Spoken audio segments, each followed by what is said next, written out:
Hi, my name is Carrie Menino, and my capstone is Your Feelings, Your Family, and You: Accessible Trauma Interventions for Children who have experienced forced separation.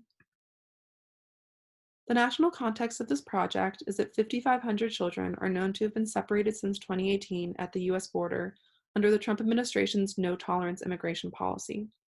The US government has admitted children were separated even before this policy went into place, and this number does not account for children who have been separated from their parents due to their parent being deported. The difficulties of immigration can also place strains on families that cause them to need to temporarily separate. The psychological effect of separation from parents on children is profound. Early attachment is vital to children's healthy psychological development. Children use adults as emotional buffers, and they build emotional regulation pathways that last throughout their lives. Even on the neurobiological level, um, you can observe methylation that causes a different physical stress response depending on whether or not children had adults to help them cope with stress. Even temporary separation can have lasting effects if not addressed. Adverse childhood experiences, or ACEs, are events that occur during childhood that are potentially traumatic. An increased number of reported ACEs correlates with an increased risk of negative health outcomes during adulthood. Forced separation is a trauma itself, and separated children are at risk of being exposed to other traumas which they are less able to cope with since they do not have a parent present. The effects of early childhood trauma in the classroom are behavioral difficulties such as attention deficits, aggression, and difficulty maintaining interpersonal relationships. Children with ACEs experience more language delays, are suspended more often, and are more likely to fail a grade. How can we create effective interventions to help children cope with the effects of trauma when they do not have access to high-quality mental health resources? Clearly, the best intervention possible for children in these circumstances is the help of a mental health professional who is an adult that they can build a relationship with and that they trust. However, this is often not accessible for children, so I wanted to figure out a way to create accessible, free interventions that could help children cope. So as a model, I looked at Sesame Street and communities. Sesame Workshop began creating kits for children following 9/11 to help them cope with the attack and also to help parents learn ways to talk to their children about what had happened. They now have modules on their website to help children cope with topics including grief, homelessness, foster care, and incarceration. And they use the classic Muppets, which allow children to project themselves safely onto the characters and explore their own emotions and experiences. So my methodology was to create 3 videos, each accompanied by a guide for parents or guardians who would hopefully watch the videos alongside the kids and engage them with some of the discussion prompts that I included. These videos were specifically tailored for children who had experienced forced separation trauma, and they focused on breathing, somatic and behavioral symptoms, and the narration of a play scenario. Children who experience PTSD often experience it very physically and have trouble relaxing their bodies, and also report a lot of pains, stomach aches, headaches, things like that.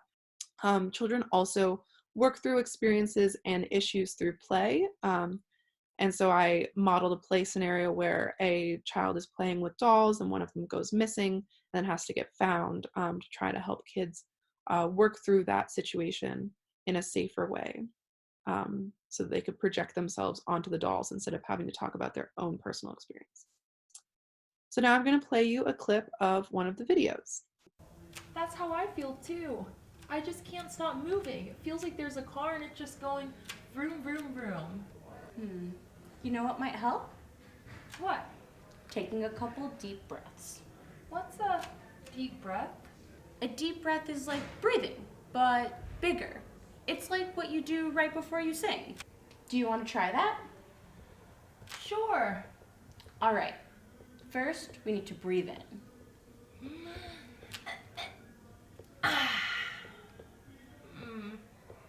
It's okay. It's hard to do.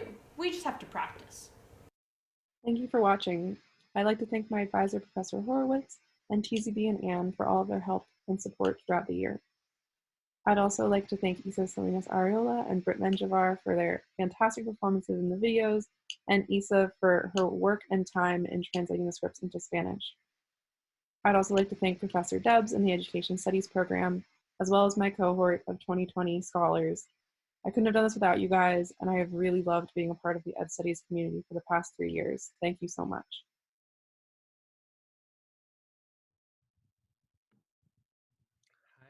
My name is Max Solotar, and the title of my capstone is An Interdisciplinary Examination of U.S. Childcare and Suggested Federal Intervention. So, to begin, I'd like to talk about why I believe there is a childcare crisis in America. So, 83% of parents with children under the age of 5 reported that finding quality, affordable childcare was a serious issue in their neighborhood. The majority of families in 2018 lived in childcare deserts. And beyond parents and children who are affected by the childcare crisis, the workforce is as well. So the median hourly wage for a childcare worker in 2017 was 1072. Comparing that to kindergarten teachers who are often teaching the same children just 1 or 2 years later, who earned on average 31.29 an hour. So you're seeing childcare workers are severely underpaid and underappreciated. And my guiding question when I was conducting my research and extensive literature reviews was, can federal intervention of the US childcare market improve access and quality in a way that is both feasible and warrants increased costs? I looked at diverse bodies of literature, both primary and secondary sources, but they can be grouped into 4 categories most generally. So I looked at research regarding the state of childcare in America. I looked at contemporary approaches to federal intervention, both what the federal government currently does, as well as what politicians are proposing the federal government should do in the future. I looked at what we know about quality childcare and best practices in childcare. And finally, I looked at studies that examine the relationship between cost, quality, and regulations within the childcare market. I came to 2 different conclusions. The first of my recommendations was reforming zoning laws. So oftentimes, home-based and center-based care can be seen as a nuisance, and local zoning ordinances will be created to restrict their existence within residential neighborhoods. Rental management firms, too, will often bar home-based care from existing and occurring within properties that they manage. I therefore suggest that the federal government financially incentivize and support state and local officials in reforming zoning laws and therefore increasing the supply of regulated childcare in the market. The issue with this plan is that zoning laws can be seen really as an artificial barrier to entry. It's a very small issue within the many issues that exist within the childcare market. It's just a drop in the bucket. And you might open up some more childcare centers that are regulated by reforming zoning laws, but you're not getting at these deep issues that have to do with equity, that have to do with quality. So my second policy recommendation is to focus more on professionalization of the workforce. This can be a nebulous term. It involves a lot of things. It involves giving childcare workers a livable wage, raising their wages so they're more comparable to their K through 12 counterparts. It involves the federal government investing in increasing opportunities for teacher training and growth. These are things that will affect children within the classroom. And it will really begin to reshape our schema regarding childcare. Oftentimes, childcare workers are regarded as doing easy work. They're thought of as doing women's work, but there's a lot of developmental research that goes into best practices. And we know there are great benefits that come from quality childcare. In conclusion, my research is supported by longitudinal studies that, while limited, show that high quality care can have long-lasting effects on the lives of children. Additionally, there can be a return on investment when public dollars are spent on childcare. But for any large structural change to occur within the childcare market, we need to change our mindset when it comes to our children and how much money we spend on our children and how much public investment we expect the federal government to make.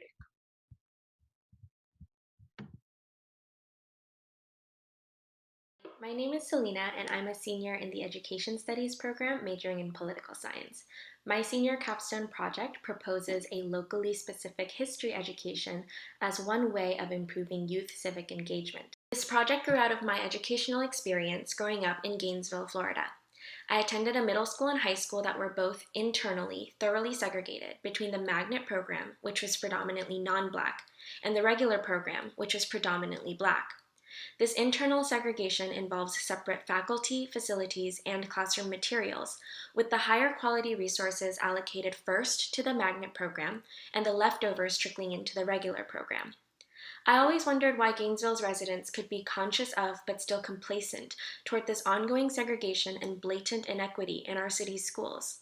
I came to believe that, among many things, a history education that is too neatly packaged only contributes to the complacency. There is no formally nationally standardized history curriculum, but textbook publishers canonize a common list of historical figures and events. So wherever you are in the US, students learn the history of school desegregation through a common set of key figures and events from just the 50s and 60s, such as Brown v. Board, Ruby Bridges, and the Little Rock Nine. Schools teach desegregation as an issue of the past, done and dusted by those people and those events. So students in Gainesville, Florida know about Ruby Bridges in New Orleans in the 60s. They know about the Little Rock Nine in Arkansas in the 50s. But they learn nothing of the local heroes who protested and advocated and endured great opposition as late as the 70s in order to desegregate the very schools that they attend every day. Students in Gainesville are not taught to identify the present reality as ongoing segregation, because instead they are taught that segregation was terminated in New Orleans and Little Rock many decades ago. This inability to connect Gainesville's present with a larger ongoing history is part of what allows students to be distant and complacent toward present-day segregation. The present-day segregation seems like a disconnected, standalone societal coincidence. My capstone project argues that teaching desegregation history in a locally specific way can be a part of a civics education that inspires and mobilizes students to seek and make change. This argument is based on literature on history education and literature on place-based education.